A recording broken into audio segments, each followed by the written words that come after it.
Cara, buenas tardes a todos. Hace semanas que no nos veíamos. Aquí Ivonne Lozada. Hoy me acompaña la licenciada Francesca de Jesús desde la biblioteca del primer gobernador Jesús T. Piñeros, aquí en la Universidad Ana Geméndez, recinto de Carolina. Y vamos a estar hablando hoy comentando sobre los recientes incidentes de extrema violencia que han estado afectando al país durante esta semana. Ni siquiera ha culminado la semana. Esto han sido como en 4 días, desde el domingo para acá, sí, 4 días. El pasado domingo, como ustedes saben, fueron asesinados 2 hombres a plena luz del día en el expreso Martínez Nedal, a plena luz del día. Todos viajamos por ahí, es uno de las vías más públicas más transitadas en este país, en el área metropolitana. Al siguiente día, lunes, se desata una masacre en el residencial Ernesto Ramos Antonini de San Juan, dejando un saldo de 6 personas fallecidas. Y el más reciente de estos sucesos violentos a nivel de masacre, durante la noche de ayer se encontraron los cuerpos de 2 víctimas dentro de unos vehículos que alegadamente fueron hurtados. No se descarta que estas muertes están relacionadas, de hecho, a la masacre del pasado lunes en el residencial Ramos Antonini.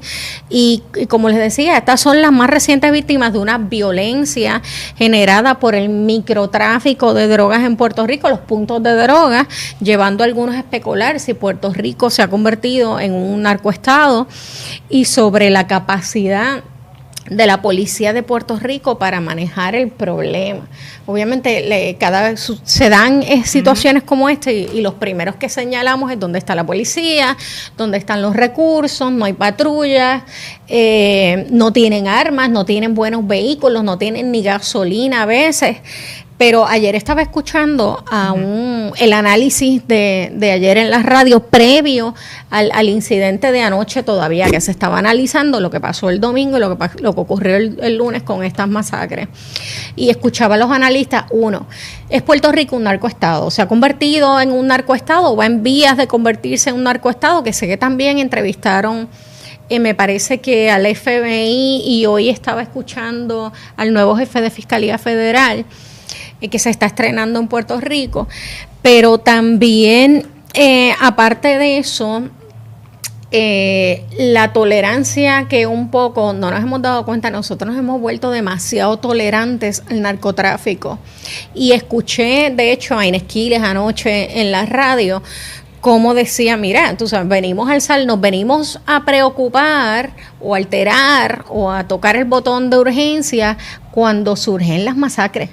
Porque el narcotráfico se está dando todo el tiempo. Sí, pero en realidad ese es el aspecto de la concepción de la violencia que entonces tratamos de encajonarla en un solo aspecto. Y en lo que se hace la pregunta de si Puerto Rico se ha convertido en un narcoestado, si nosotros vemos la definición de narcoestado, que es...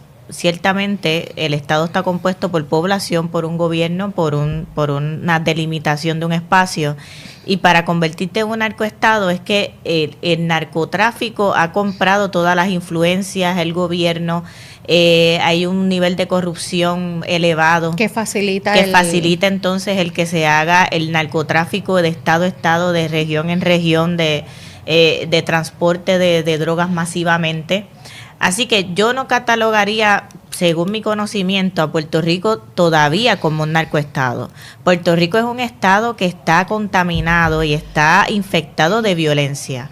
Pero cuando hablamos de la concepción de la violencia viene desde el mismo aspecto del ser humano. Uh-huh. Nosotros tenemos un desarrollo de una juventud y unas generaciones que han visto y han normalizado el aspecto de la violencia. Sí. Y dentro de esto va más allá de lo que puede ser la droga o lo que llamamos el narcotráfico o el ser un narcoestado. Sí. Aquí muy bien podemos tener la conceptualización de lo que es la droga como esto que se ha tratado de legalizar o de medicalizar la droga, y como quiera va a haber algún aspecto de violencia en nuestra sociedad que sea dramático. Uh-huh. La sociedad, como le dije, lo que ha estructurado y estamos creciendo dentro de un nido donde el ser violento es normal y es como se consiguen las cosas. Sí, yo creo que, yo no sé si hay una distinción, y si ustedes quieren comentar, entre lo que es un narcoestado y una narcoeconomía. Uh-huh. Y te voy a ser bien honesta, yo no he mirado mucho porque sé que en algunos escritos, y me pongo a buscar en internet, se trata indistintamente como si fueran el mismo término.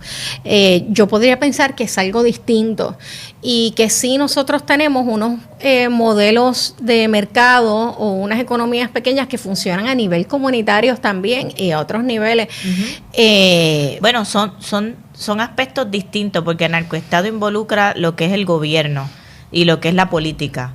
En lo que es la narcoeconomía, pues es el movimiento de lo que es el dinero de estas economías subterradas y de esta economía que surge de la droga y de las armas, que es el tráfico ilegal, para la compra y venta y para mover la economía en un país, que en Puerto Rico sí hay una narcoeconomía. Si nosotros vemos estos centros comerciales llenos, y vemos que la opulencia con que se vive en algunas áreas, aquí hay una economía subterránea evidente, porque como nosotros estamos viviendo hoy día, los asalariados no podemos darnos ese estilo de vida. Hay unos aspectos que ver, sí, hay una narcoeconomía en el país que viene de la droga, pero en cuanto a la compra de influencias del gobierno para llegar a ser un narcoestado, uh-huh, por lo menos en mi análisis no lo veo de esa manera. Sí, me trae a la mente la teoría de la anomía social de Robert Merton, donde establece que cuando hay una anomía es que no hay una internalización o un respeto a lo que es la norma. Estoy parafraseando ciertamente y resumiendo. Así que lo que nosotros vemos en el país, y es mi análisis, es más allá de que las personas o dentro de lo que es nuestro entorno no ven una estructura de normas fortalecida. Que eso viene por la falta de estructura y de mando dentro de nuestra estructura gubernamental. El Ejecutivo es el que estructura todo lo que es el sistema del país en cuanto a la protección y seguridad y el garantizar una sociedad que vive en paz y armonía a través de sus organismos, como es el Departamento de Justicia, la Policía de Puerto Rico, que ahora es el negociado de la Policía de Puerto Rico. Pero toda esta estructura se ha visto debilitada porque se ha visto en los medios que no hay policía, que los policías faltan, ¿verdad? Lo de la fiebre azul, que entonces no hay reclutamiento de policías, etcétera, que pero no están bien entrenados. No hay recursos, y el que no tiene recursos. No es un poco ingenuo pensar que podemos erradicar el narcotráfico ni regional, ni local, regional, ni siquiera mundial, porque se ha convertido en un negocio muy exitoso, sí, prácticamente perfecto. Que ha venido a reemplazar, como decíamos, es un modelo económico y social que está funcionando muy bien, uh-huh, muy sofisticado, y que yo creo que los países en un momento subestimaron y llevaron y enfrentaron con lo que era la mano dura contra el crimen, la guerra contra las drogas, ajá, que se dieron cuenta, por lo menos ese discurso ha venido cambiando, sí, pero Puerto Rico cuenta con los recursos para enfrentar, que ni siquiera es narcotráfico a un nivel pero como... en efecto cambió porque la mano dura contra el crimen iba en contra...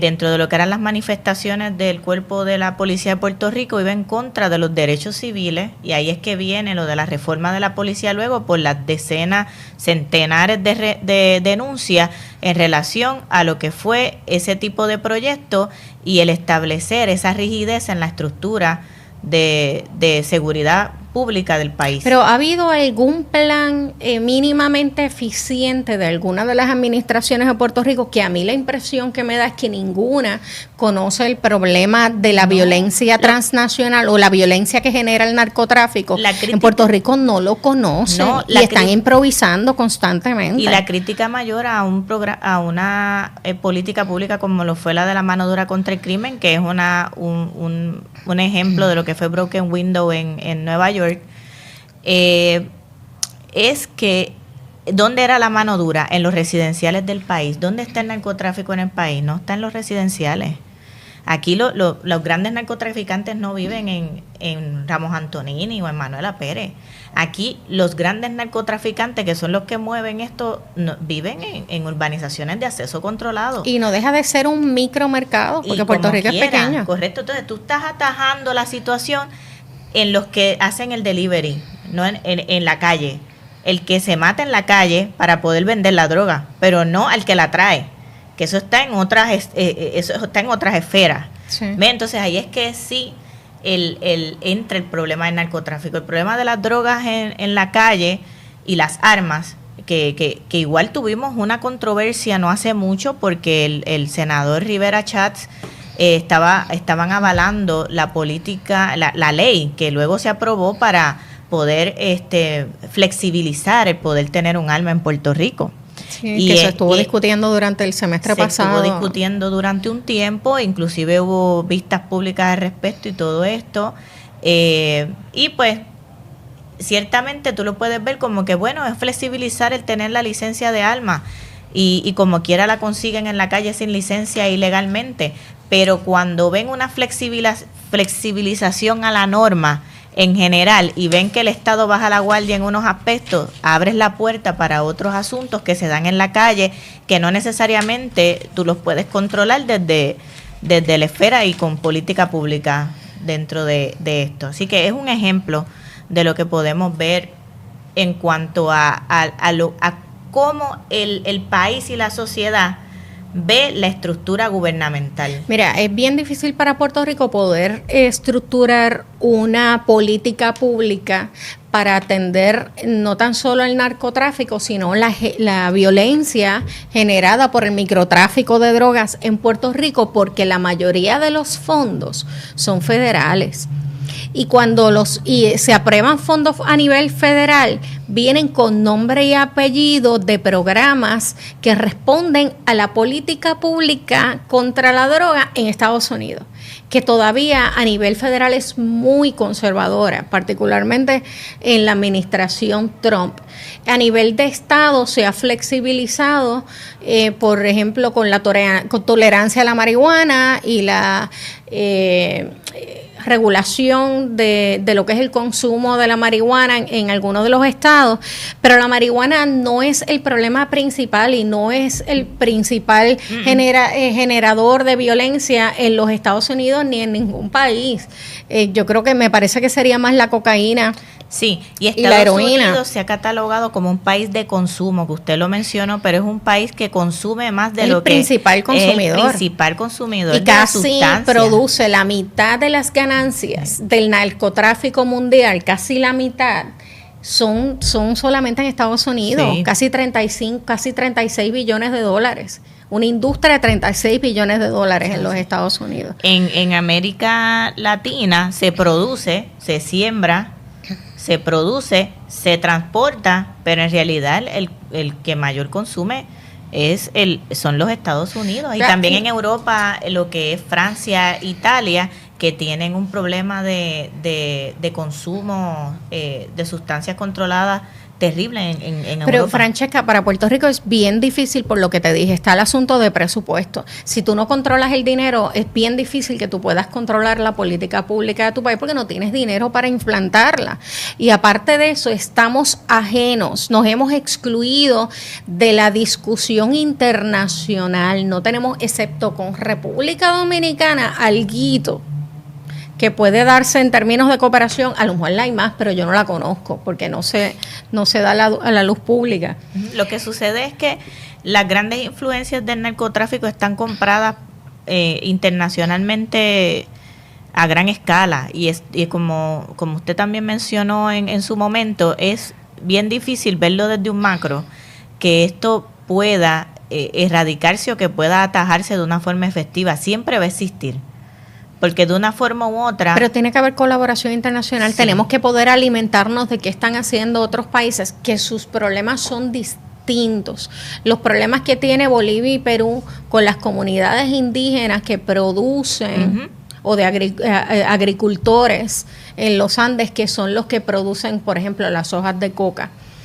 Y yo recuerdo en un foro en Washington, había una congresista de Perú diciendo, mira, es que mi problema no es ni el consumo, ni el problema de Estados Unidos, que tiene Estados Unidos, y la violencia que hay en Estados Unidos. Tampoco mi problema es el de la violencia que generan los exportadores mexicanos hacia los Estados Unidos. Esos carteles que exportan la droga a Estados Unidos generan una violencia que no es la misma violencia que se genera en Puerto Rico con el micromercado. Y ella dice, mira, mi problema es que yo no puedo criminalizar al agricultor boliviano, al agricultor peruano. Usualmente son comunidades bien pobres que no tienen otro modelo económico que seguir. Esto es lo que hay. Y viven de esto. Ellos viven de cultivar, a menos que el Estado desarrolle, adiestre a estas comunidades en otro modelo de economía comunitaria para que ellos puedan salir de esa cadena. Es bien difícil, pero hay muchas comunidades de indígenas y de agricultores en América del Sur que también no lo hacen, sí, que lo hacen porque están forzados a trabajar la tierra por guerrillas que tienen el control de lo que es la producción de la droga. Y guerrillas que desplazan comunidades completas para poder hacer estas siembras y dominar todo ese terreno y tienen el problema mayor en Centroamérica, por ejemplo, lo que son las tumbas clandestinas y las fosas comunes, donde vienen este tipo de narcotraficantes y acribillan a toda una comunidad y luego se encuentran años después. Sí. El frenecido, el difunto antropólogo forense Edwin Crespo, ¿verdad?, que tuve la oportunidad de compartir en varias ocasiones con él, que al día de hoy todavía no conozco quién ha podido sustituir a este compañero en Puerto Rico. Él era de los que hacían el task force y lo llevaban a Centroamérica a trabajar todas esas tumbas clandestinas de víctimas del narcotráfico en lo que era El Salvador, en Guatemala. Y entonces él ¿verdad?, nos mostraba fotos y nos hacía la narrativa de esos panoramas tétricos donde estaban todos los sembradíos de las plantas y las plantas de procesamiento de sustancias controladas, y encontraban todos estos cadáveres alrededor de todas esas siembras. O sea que el problema, eso es un narcoestado. Eso sí es un narcoestado, comparado también con lo que es México, que dentro de lo que es América Latina, México es el narcoestado más fuerte que hay hasta el momento, que inclusive tienen sus distintivos de cómo demostrar su empoderamiento en cuanto a lo su poder sí, en cuanto a lo que es el narcotráfico en general. Ellos tienen, hay de estas sociedades de narcotraficantes que tienen hasta tanques de guerra y todo, sí, y van a la guerra con la policía. Mejor equipados, tienen más presupuesto que la misma agencia que debe enfrentarlo. Sí. Y entonces dentro de lo que es ese problema, ellos son temerarios, no tienen ningún tipo de respeto a la autoridad.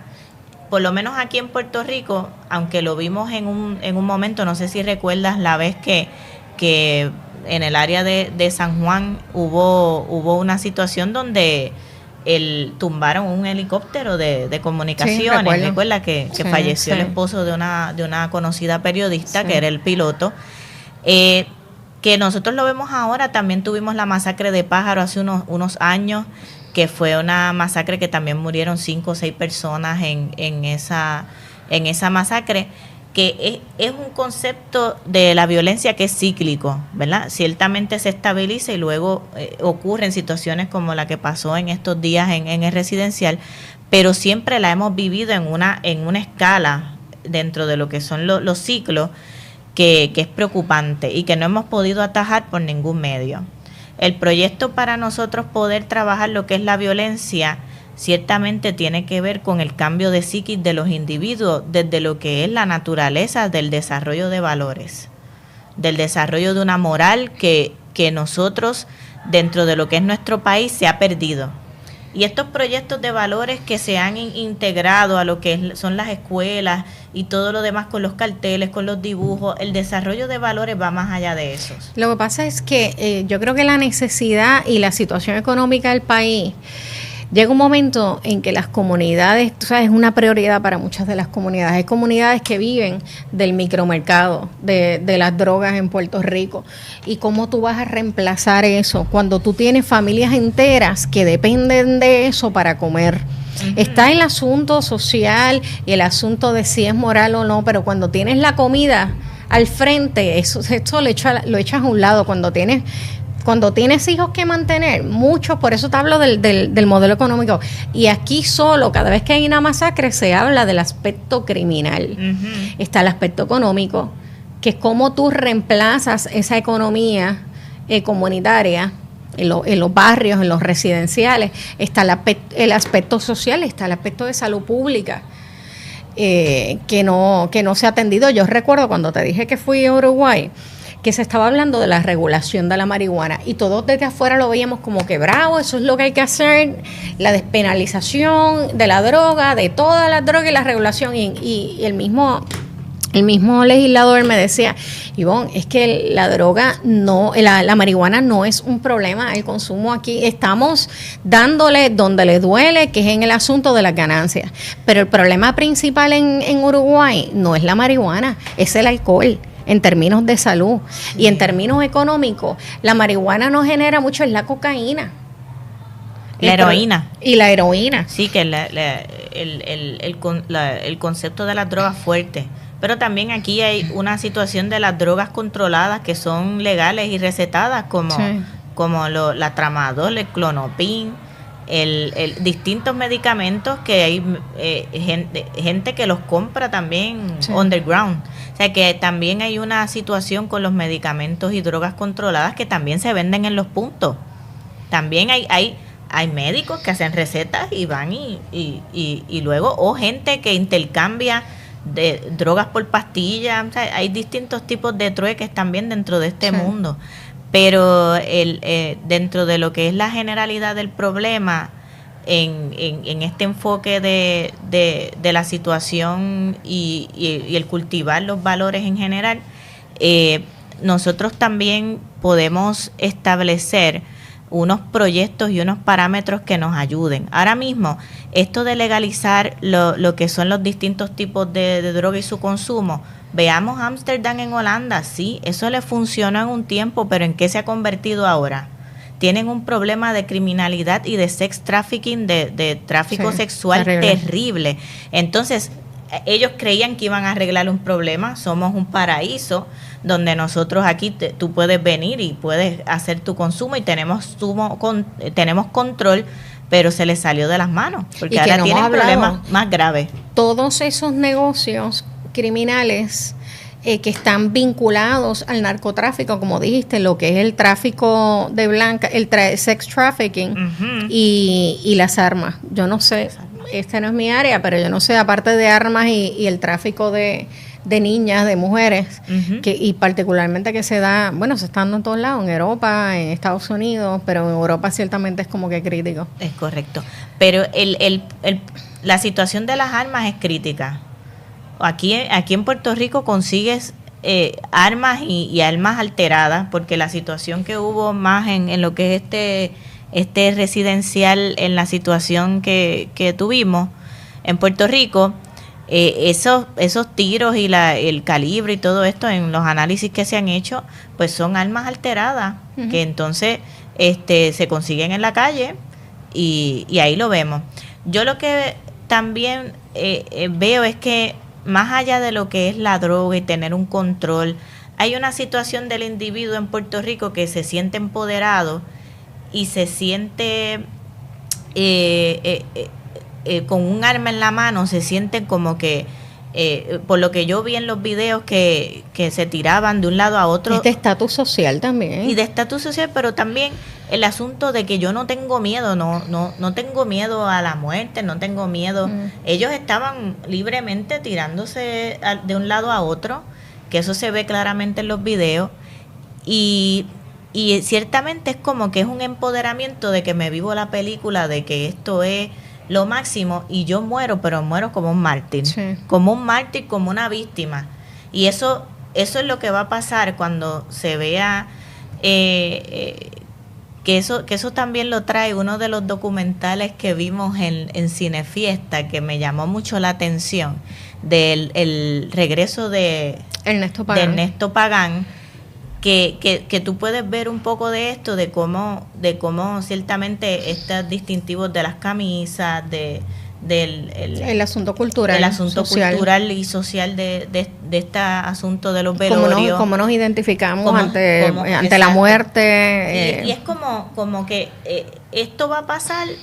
Yo estoy en este mundo y honestamente pues estoy prestado, uh-huh, y ya no tengo ningún miedo, y salgo a la calle, y eso mismo es lo que vemos reflejado en las canciones de ciertos géneros que también traen este tipo de vivencia, como que no ven una expectativa más allá de vivir, es el sí, día a día. Pero tú sabes que tú tienes razón, cuando surgen todas estas masacres, nosotros pensamos en narcotráfico antes de pensar en el problema de tráfico de armas que hay. Pero el problema es el mismo. La policía de Puerto Rico no tiene los recursos ni para atender el narcotráfico como problema, ni para atender el asunto del tráfico de armas, que es lo que directamente está provocando estas masacres, los secundarios del narcotráfico. Y no tan solo no tiene los recursos, no tiene el adiestramiento. Usualmente los narcotraficantes están mejores armados que la policía. Uh-huh. Pero eso es la incapacidad que tiene el Estado de proveer. ¿Y a quién le corresponde el control del tráfico de armas en Puerto Rico?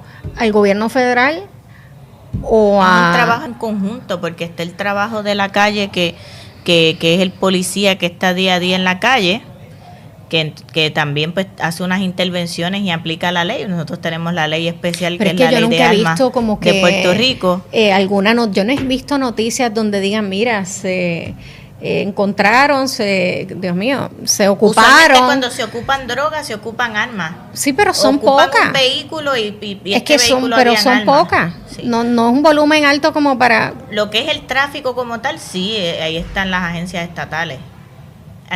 Federales, que entonces trabajan directamente con lo que es narcotráfico y el tráfico de armas, uh-huh, como tal. Está HICHCA, que es una entidad especializada internacional que también trabaja con ese asunto, aliado a lo que es el gobierno federal. Y el ADEA, que entonces es la cuestión del narcotráfico, que trabaja el Drug Enforcement Administration. Digo, y tú hablabas también de la regulación de las armas de fuego, la discusión que se ha tenido en Puerto Rico, los proyectos que se han aprobado para flexibilizar el poder obtener una licencia, ya sea para portar o utilizar un arma, uh-huh, pero en el caso de las masacres son armas de asalto, que esto es una discusión bien intensa que se ha estado dando en los Estados Unidos con relación al control de las armas de asalto. Uh-huh, que está la de la National Rifle Association, que es la voz principal en cuanto a lo que es a favor del uso de las armas de asalto. En Estados Unidos, quizás eso es lo que está pasando también. En Estados Unidos son mucho más liberales con la posesión y el uso, la posesión de armas de asalto. En Puerto Rico yo creo que eso no es parte de nuestra cultura. No. Tú andar con un rifle por ahí, ni con una ametralladora. En Estados Unidos tú los ves que van con sus pick-up y entonces pero volviendo, llevan ¿quién sus establece cuáles son las prioridades de política pública? ¿A dónde va el dinero cuando se habla de control de armas? ¿De dónde viene el dinero? Fondos federales. Uh-huh. ¿Quién establece a dónde van los fondos federales? Pues los federales, dependiendo de la política pública. ¿Y quién establece cuál es la prioridad de la política pública? Pues las agencias federales. Y como no es un asunto que ellos quieran regular o controlar, que son las armas de asalto, pues mira lo que está pasando aquí. Uh-huh. Hay mucho tráfico de armas de asalto, aunque no se está dando, obviamente aquí no se compra, que yo sepa. Yo no sé cómo está el mercado de armas de asalto, de armas de rifles y armas. Hay una restricción aquí en las almerías. Pero eso es a nivel estatal. Sí. O eso federal. Eso tenemos la capacidad de regularlo a nivel estatal. Se regula a nivel estatal con la Ley de Armas de Puerto Rico, que es una ley especial. Regula parte de eso, pero también es una jurisdicción compartida porque depende el delito y depende el tipo de situación que se da, entonces entra a nivel federal. Uh-huh. Si es, por ejemplo, un cargamento que llegue a los puertos y lo encuentran ahí lleno de armas, un vagón, uh-huh, pues eso entra el gobierno federal. Eso es otra cosa, que muchos han hablado de eso, que es el control que tiene o la capacidad que tiene el Puerto Rico, el gobierno, uh-huh, de Puerto Rico, para poder inspeccionar cuánto vagón entra. ¿Desde cuándo llevamos hablando de eso? ¿Cuánto vagón entra a este país? Uh-huh. No tenemos los recursos para eso tampoco. Ni la policía para enfrentar el problema de tráfico de armas, ni tenemos gente en Hacienda. Yo no sé si eso le corresponde a Hacienda o a quién, o aduana, yo qué sé. Aduana. Uh-huh. Exacto. Pero no hay los recursos, pero tampoco veo que se esté concentrando la atención, por ejemplo, de la legislatura del país en esa dirección. Nos limitamos a hablar del narcotráfico, el problema de las drogas y la policía y que más patrulla. Y ni siquiera se habla tanto porque cuando fue la última enmienda a la ley de sustancias controladas en Puerto Rico, para entonces trabajar lo que son las penalidades, lo que se ha hecho es tratar las penalidades a nivel de consumo, porque entonces tenemos un montón de consumidores de marihuana o de drogas a un nivel muy bajo en la cadena de producción, exportación y distribución de drogas, que están cumpliendo en Puerto Rico estas cadenas larguísimas, uh-huh, estas penas largas, que en realidad lo que buscaba la despenalización es que como aquí hay un hacinamiento de confinados en las cárceles, era pues mira, como la despenalización trae este aspecto de que si es favorable para la persona, se puede trabajar retroactivamente. O sea, trabajar el asunto de poder sacar a los que de la cárcel, a los que hicieron cierto tipo de delitos relacionados a sustancias controladas. Yo creo también que es que el Estado, en la desesperación del país de ver resultados, se llevan arrestados a los pobres tipos que son adictos. Sí, con un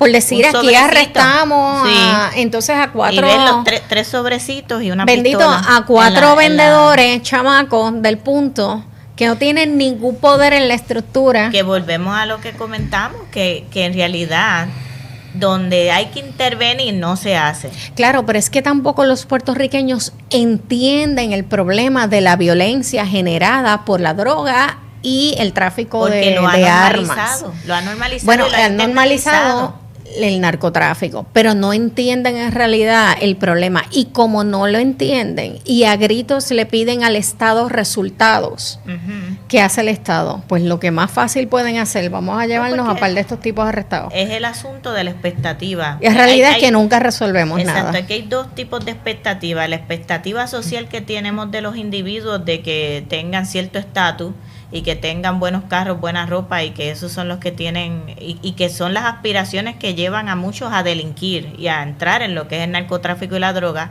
y la expectativa que tiene la sociedad de que el Estado tenga un control dentro de lo que es este tipo de aspectos. Entonces, dentro de esa expectativa es que no están los recursos que se le proveen a los individuos para lograr las metas dentro de una sociedad, y ahí es que viene el rompimiento, el quebrantamiento de la norma. Sí, es que son muchos elementos que hay que atender a la vez, y no tenemos para ninguno, tenemos recursos. Para algunos ni siquiera tenemos la capacidad de asimilar y ver el problema. El problema de salud, el problema social, el problema económico, de economías comunitarias. De educación también que existe en el país. Este es un problema muy complicado. No es que sea irresponsable, pero nosotros lo comentamos aquí porque de verdad que nos indigna lo que está pasando en la calle, pero es un problema que no podemos ni siquiera discutir bien en un programa. Estamos aquí media hora, 1 hora. Yo creo que nosotros deberíamos invitar la próxima semana a varias voces de diferentes, mira, desde el aspecto criminal, desde el aspecto de salud pública, de un economista, para poder discutir cuáles son los diferentes multiáreas, ¿no? Porque esto es un problema multifacético.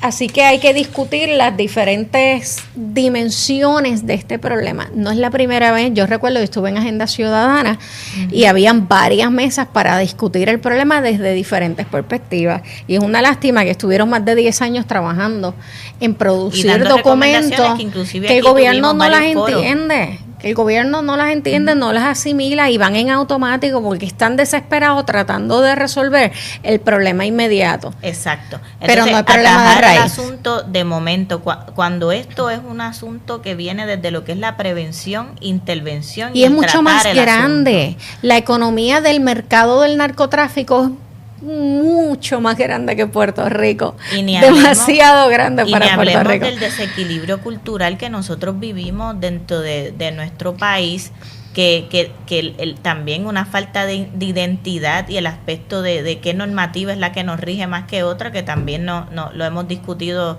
en este diálogo hoy, que también crea que se contagian los legisladores. Claro. Los legisladores no saben ni cómo atender el problema porque como aquí los chavos vienen de los federales, son ellos los que van a establecer, pues, ¿qué puedo hacer? Bueno, yo creo que hay cosas que se pueden hacer. Sí, por lo menos hay iniciativas que hay que comenzar a empujar. Sí, hay unos aspectos que está lo que se llama el campo ocupado federal, que lo trabajan ciertamente la ley y específicamente el gobierno federal dice, en estos aspectos vamos a trabajarlos. El gobierno además federal tienen que levantar solamente. la voz. Los mismos legisladores deberían levantar la voz ante el gobierno federal. Sí, pero no, eso no creo que ocurra. Pero sí deberían, pero no es que la misma legislación no va dirigida a esto y la misma visión que tiene, inclusive hay comisiones dentro de lo que es la legislatura que trabajan el aspecto de la violencia. Sí. Y tampoco escuchas mucho ruido de esas comisiones. No. Así que ahí es donde está lo del levantamiento de la voz de nuestra estructura gubernamental. Y también yo creo que hay un miedo dentro de todo a enfrentar, a trabajar de frente a este asunto, porque saben que el hacerlo de esta manera va a levantar una caja, va a abrir una caja de Pandora que no quieren enfrentar y que están tratando de ignorar. Sí. Quieren atender lo que ocurre alrededor, pero no entrar a la raíz porque saben que es como una bomba nuclear. Bueno, nada, los vamos a dejar aquí, no vamos a terminar este tema. Este tema es mucho más profundo de lo que nosotros le hemos tocado por encimita. Es mucho lo que nos queda por aprender como país y como puertorriqueños con relación al tema del narcotráfico, de la adicción a drogas, del modelo económico de la droga en Puerto Rico, de las comunidades, del aspecto social, y vamos a seguir trabajándolo. Tenemos eso en agenda, así que apúntatelo para la próxima semana. Y gente, disculpen que los hemos abandonado durante las pasadas semanas, tuvimos algo así como que problemas técnicos de equipo, pero yo les prometo que la próxima semana vamos a estar aquí nuevamente el jueves a las 11 de la mañana para discutir este y otros temas de importancia en el área de política pública en Puerto Rico. Así que gracias por acompañarnos. Gracias Francesca. Y recuerden, aquí en Latitud 18, desde la Biblioteca Piñero, en la Universidad Ana G. Méndez, recinto de Carolina. Nos vemos la próxima semana. Hasta luego.